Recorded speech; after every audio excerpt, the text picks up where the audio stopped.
Hey guys, we're here again today at HardRacing, working on our Rigid What's Inside the Box series.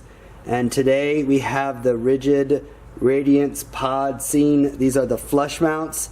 They also have surface mounts that have brackets that are different, but these are the flush mounts. These are made to fit inside a pocket, whether it's on your bumper, trailer, whatever. They're made to fit a cutout. This is what the cutout would look like. That's the gasket that goes for these things. So basically your cutout would be that size square inside that gasket. And then these drop inside to that, and then you have all your stainless steel hardware to go with it to mount that to the cutout. And at the end of these are tin leads, and these are 3-wire because these are the Radiance series, which means basically have a glowing background for a hot wire, and you also have the primary light, which is another hot wire, and then a ground. So something to keep in mind, these are a scene light, so they're going to be very broad spectrum, scene, just like it says.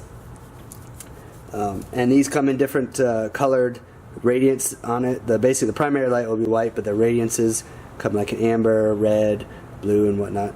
So for more information, you can obviously find all the specs on this and the colored option stuff on our website. But today we're just showing you basically what comes in the box. This is what comes in the box for this light series. So if you enjoyed our video, please be sure to click subscribe and the little bell icon next to it. We are making a whole bunch more videos on all the Rigid series, and we ask kindly please support the channel. Leave a comment, drop us a comment, give us some feedback, positive or negative. We welcome all comments. And if you're interested in any of these Rigid products, be sure to send us an email. We have coupon codes to help you out on that. And of course you can get a hold of us via email, phone call, or also check out our website at hardracing.com.